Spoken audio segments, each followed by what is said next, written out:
Bismillahirrahmanirrahim. Assalamualaikum warahmatullahi wabarakatuh. Selamat pagi dan salam sejahtera untuk kita semua. Perkenalkan, saya Liva Pratisana Sangka, mahasiswi Magister Ilmu Hukum, Fakultas Hukum Universitas Indonesia, HTN sore, dan nomor absen nomor 2. Di kesempatan kali ini, saya akan mempresentasikan mengenai temuan perbandingan konstitusi dalam kaitannya dengan makalah perbandingan konstitusi 50 negara mengenai topik yang saya pilih, yaitu kewenangan pemerintahan daerah dalam pembentukan peraturan. Di sini saya akan mempresentasikan dalam bentuk PowerPoint. Baik, untuk presentasinya. Oke. Perbandingan konstitusi. Di sini kewenangan pemerintah daerah dalam pembentukan peraturan. Selanjutnya, untuk pokok pembahasan kali ini kita akan membahas dalam 4 poin. Yang pertama mengenai latar belakang, yang kedua mengenai pengaturan di Indonesia, yang ketiga mengenai pengaturan di 50 negara lain. Jadi memang Indonesia ini merupakan topik utama dan 50 negara lainnya ini merupakan topik-topik yang dikomparasikan seperti itu. Dan yang terakhir ada kesimpulan dan saran. Next. Untuk latar belakang di sini saya mengambil 3 poin yang menjadi latar belakang kenapa kemudian tema ini menjadi sorotan seperti itu. Yang pertama, pasti Bapak dan Ibu semua tidak asing dengan poin nomor 1 ya. Poin nomor 1 di sini ada power tends to corrupt, absolute power corrupt absolutely. Dengan adanya diktum ini yang memang diperkenalkan secara umum gitu ke masyarakat. Dengan adanya diktum ini kemudian menjadikan yang tadinya negara-negara itu memiliki kewenangan yang absolut, semua kewenangan itu diserahkan kepada pemerintah pusat, semua kewenangan itu diserahkan kepada tirani kerajaan dan lain sebagainya, kemudian menjadikan diktum ini sebagai sebuah refleksi bahwa memang tidak baik kewenangan yang memang hanya terpusat di pusat gitu, sehingga dengan adanya diktum ini muncullah separation of power atau distribution of power. Maka selaras dengan penjelasan nomor 2 nih. Penjelasan nomor poin 2 ini adalah pembagian kekuasaan dari pemerintah pusat ke pemerintah daerah. Jadi yang tadinya semuanya terfokus pada pemerintah pusat dan sekarang terdistribusikan ke pemerintah daerah. Dan memang ada beberapa hal yang memang menjadi tupoksi dari pemerintah pusat dan ada beberapa hal yang menjadi tupoksi dari pemerintah daerah. Yang ketiga adalah otonomi daerah dan tugas pembantuan pemerintah daerah, ya seperti itu. Jadi memang dalam menjalankan pemerintahan dan tugas dan tupoksinya, pemerintah daerah ini memiliki otonomi tersendiri, otonomi yang seluas-luasnya, dan memang hak otonomi ini memang hak yang konstitusional yang diatur dalam pasal 18 Undang-Undang Dasar Negara Republik Indonesia tahun 1945. Next. Nah, kita beranjak pada Indonesia perspektif, yaitu berada di pasal 18 ayat 6 Undang-Undang Dasar Negara Republik Indonesia tahun 1945 yang menyatakan bahwasannya pemerintah daerah berhak menetapkan peraturan daerah dan peraturan-peraturan lain untuk melaksanakan otonomi dan tugas pembantuan. Nah, di sini jelas sekali bahwa memang Indonesia sejak adanya Undang-Undang Dasar ini memang memberikan kewenangan kepada daerah untuk menetapkan peraturannya itu sendiri, sehingga fungsi legislasi tidak hanya terfokus pada pemerintah pusat, namun juga diberikan kepada pemerintah daerah.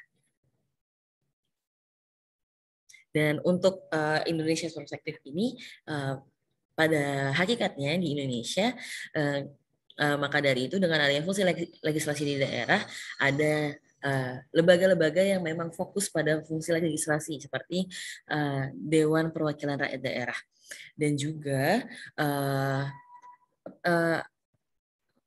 lembaga eksekutif yang ada di daerah seperti halnya gubernur itu juga memiliki kewenangan untuk membentuk peraturannya yang mengikat bagi warga daerahnya seperti itu.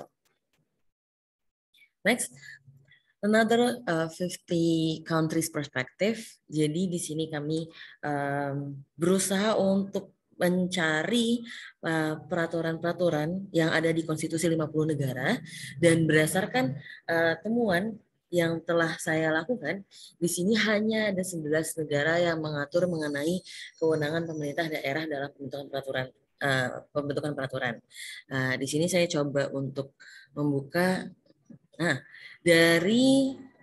bisa terlihat di layar ya, ada 50 negara dari Singapura, Brunei, Myanmar, Timor Leste, Argentina, Bolivia, Nicaragua, Algeria, Kenya, Guatemala, Hungaria, Peru, Meksiko, Mongolia, Maroko, Namibia, dan lain-lain. Di sini sejatinya dari 50 negara yang sudah saya kaji seperti itu, hanya terdapat 11 negara yang memang mengatur dalam konstitusinya mengenai kewenangan pemerintah daerah dalam pembentukan peraturan. Dan yang terakhir di sini ada negara Kazakhstan seperti itu. Di sini juga sudah saya jelaskan, pun ketika memang Pemda hanya sebagai implementator atau memang tidak diberikan kewenangan dari konstitusi itu sendiri, kewenangan pembentukan peraturan perundang-undangan itu sebenarnya ada di mana sih di negara ini. Jadi seperti contohnya di Kazakhstan ini ada di Deputi Parlemen Republik Kazakhstan. Mari kita berkaca pada negara yang memang memberikan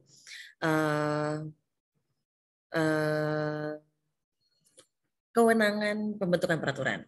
Di sini ada Hong Kong contohnya di artikel 18 dalam konstitusinya, dalam Hong Kong Constitution yang menyatakan bahwasanya the laws in force in the Hong Kong Special Administrative Region shall be this law.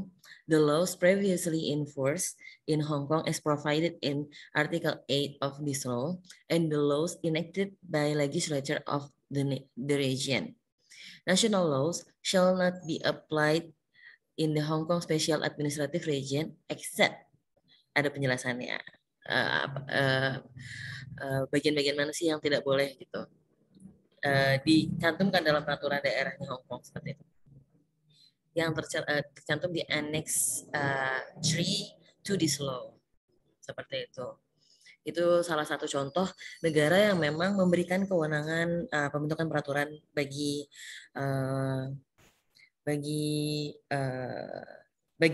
pemerintah daerahnya seperti itu. Kita kembali lagi ke PowerPoint-nya. Selain temuan mengenai hanya 11 negara seperti itu yang memang mengatur mengenai kewenangan pemerintah daerah dalam pembentukan peraturan, ada 39 negara lainnya yang kewenangan pembentukan peraturannya ada di lembaga legislatif pusat seperti parlemen, assembly, atau majelis.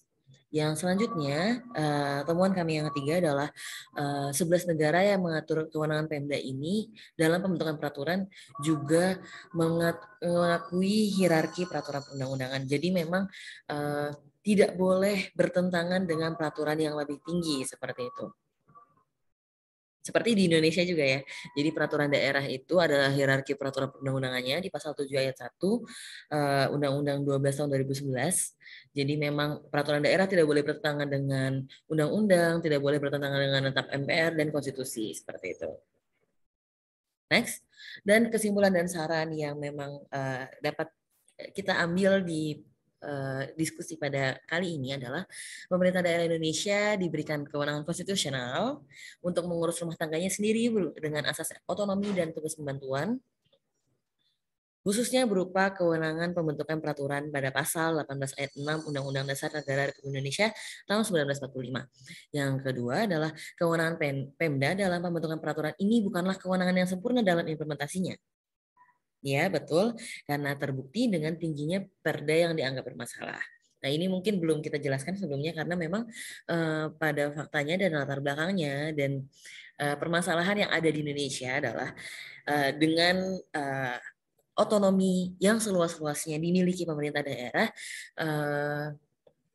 agaknya menjadi hal yang eh, kurang diperhatikan dalam implementasinya seperti itu. Sehingga apa-apa yang memang menjadi tugasnya Pemda itu tidak dilihat secara substansial dan prasyaratnya. Misal, Perda itu seharusnya tidak boleh bertentangan dengan undang-undang dasar, tidak boleh bertentangan dengan undang-undang.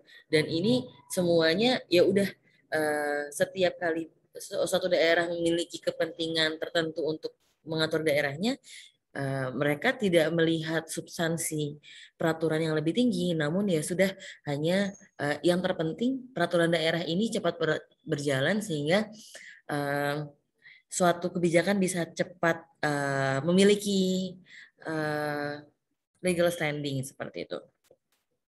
Dan untuk poin nomor 3 di sini sarannya adalah pemerintah daerah agar lebih memahami prasyarat pembentukan peraturan dengan pemahaman hierarki peraturan perundang-undangan di Indonesia dan juga melibatkan partisipasi publik dalam pembentukan peraturan di tingkat daerah seperti itu. Ya, kurang lebihnya seperti itu untuk presentasi pada pagi hari ini. Terima kasih banyak atas kesempatan yang diberikan. Semoga dengan tulisan ini dan makalah ini dapat memberikan gambaran dan memberikan manfaat bagi siapapun yang melihat dan membacanya. Terima kasih banyak. Saya Alifa Pertisara pamit undur diri. Wassalamualaikum warahmatullahi wabarakatuh and have a nice Monday.